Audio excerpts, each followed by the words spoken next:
तो चलिए आज हम अपने इस ब्रह्मांडीय पड़ोस यानी सौर मंडल की एक अद्भुत यात्रा पर निकलते हैं। इस विश्लेषण में हम इसके प्राचीन जन्म से लेकर इसके सबसे ठंडे बाहरी किनारों तक के सफर को समझेंगे। ये एक ऐसा विषय है जो हम इंसानों को हमेशा से ही अचंभित करता आया है। आज की इस चर्चा में हम मुख्य रूप से इन पड़ावों पर गौर करेंगे। हमारे मंडल की उत्पत्ति कैसे हुई, सूर्य का जो दबदबा है उसे समझेंगे, अंदरूनी चट्टानी ग्रहों को देखेंगे, बाहर के विशाल ग्रहों और बर्फीली सीमाओं तक जाएंगे और अंत में इसके भविष्य पर भी बात करेंगे। चलिए बिना किसी देरी के आगे बढ़ते हैं। शुरुआत करते हैं पहले हिस्से से, हमारे मंडल की उत्पत्ति। अब देखिए, वर्तमान की इस व्यवस्था को सही मायने में समझने के लिए हमें इसी अकल्पनीय अतीत की ओर लौटना होगा, लगभग 4.5 अरब साल पीछे। हुआ कुछ यूं था कि एक बहुत ही विशाल आणविक बादल अचानक से सिकुड़ने लगा।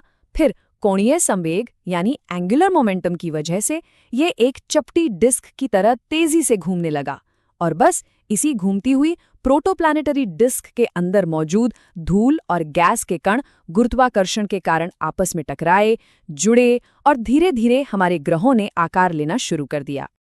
अब आते हैं दूसरे अहम पड़ाव पर, सूर्य का पूर्ण प्रभुत्व।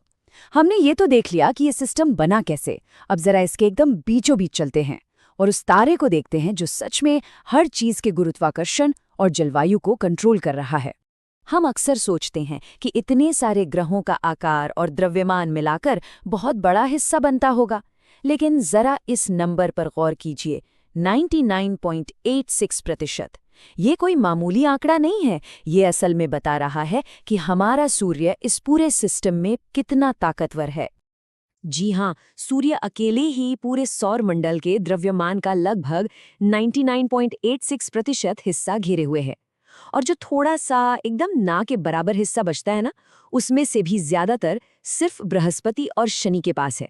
हमारी पृथ्वी और बाकी सारे चट्टानी ग्रह मिलकर भी कुल द्रव्यमान का 0.002% से कम हिस्सा बनाते हैं।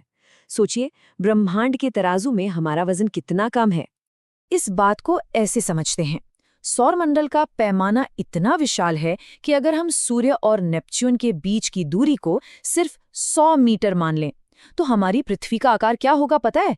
एक छोटे से पिस्सू से भी कम। ये सच में हैरान कर देने वाला है कि हम इतनी विशाल जगह में एक कितने छोटे से कण पर रह रहे हैं। चलिए अब तीसरे हिस्से की तरफ बढ़ते हैं, आंतरिक चट्टानी दुनिया। सूर्य के इस विशाल साम्राज्य से जब हम थोड़ा बाहर की ओर निकलते हैं तो सबसे पहले हमारा सामना इसी इलाके से होता है। अब देखिए, शुरुआती दौर में सूर्य की गर्मी इतनी ज्यादा थी कि ज्यादातर चीजें उबलकर भाप बन जाती थीं। तो इस सूट लाइन के अंदर केवल धातुएं और सिलिकेट जैसी चीजें ही टिक पाईं। नतीजा क्या हुआ? हमारे आसपास के ग्रह जैसे बुध, शुक्र, पृथ्वी और मंगल, ये सब घने और चट्टानी बन गए और ये आकार में बहुत बड़े नहीं हो सके। और ठीक इसके बाद से ही क्षुद्र ग्रहों यानी एस्टेरॉयड बेल्ट की सीमा शुरू हो जाती है। अब बात करते हैं चौथे हिस्से की, बाहरी मंडल के विशाल ग्रह। जैसे ही हम इस एस्टेरॉयड बेल्ट को पार करते हैं, पूरे सौर मंडल का ढांचा एकदम से बदल जाता है। अंतरिक्ष में एक तरह की अदृश्य दीवार है जिसे फ्रॉस्ट लाइन कहते हैं।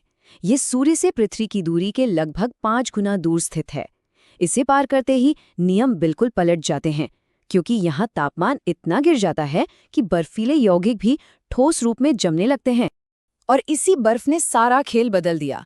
फ्रॉस्ट लाइन के पार बर्फ की इतनी भरमार थी कि वहां मौजूद बाहरी ग्रहों को बहुत विशाल होने का मौका मिल गया।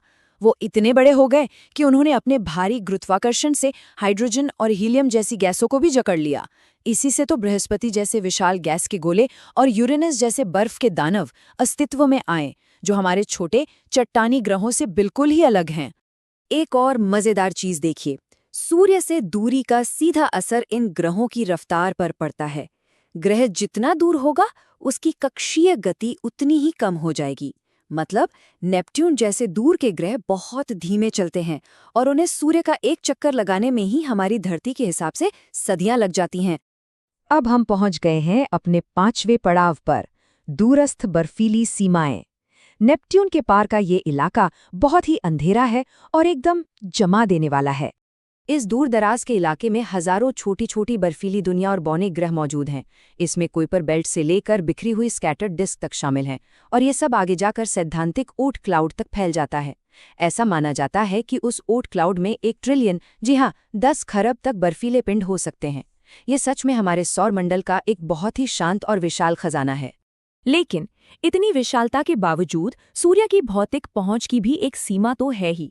सूर्य की हवाएं एक बहुत बड़ा बुलबुला बनाती हैं जिसे हेलियोस्फीयर कहते हैं, और लगभग 80 से 100 एस्ट्रोनॉमिकल यूनिट दूर जाकर हेलियोपॉज नाम की एक सीमा पर यह बुलबुला खत्म हो जाता है।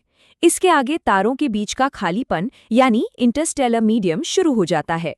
और अब आते हैं अपने आखिरी हिस्से पर, मंडल का अंतिम भविष्य।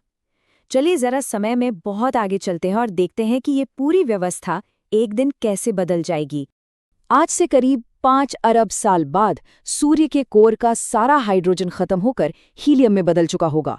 तब सूर्य एक रेड जायंट बन जाएगा और अपने आज के आकार से लगभग 260 गुना बड़ा हो जाएगा। ये इतना फैलेगा कि अंदर के ग्रहों को वाष्पीकृत कर देगा, और अंत में इसकी बाहरी परतें अंतरिक्ष में उड़ जाएंगी, और बचेगा तो सिर्फ एक व्हाइट ड्वार्फ यानी पृथ्वी के आकार का एक बहुत ही घना सफेद बौना तारा। ये पूरा प्रोसेस अंतरिक्ष में नए तारों के लिए जरूरी तत्व वापस आकाशगंगा में छोड़ देगा। तो अंत में ये सोचने वाली बात है कि ओट क्लाउड जैसी जगहें जो 2 लाख खगोलीय इकाइयों तक फैली हैं, वहां इस जमा देने वाले अंधेरे में अभी और कितने रहस्य, कितनी अनखोजी दुनिया और लंबी अवधि के धूमकेतु हमारे पता लगाने का इंतजार कर रहे हैं। सच में हमारा ये ब्रह्मांडीय पड़ोस जितना हम जानते हैं उससे कहीं ज्यादा अद्भुत और विशाल है।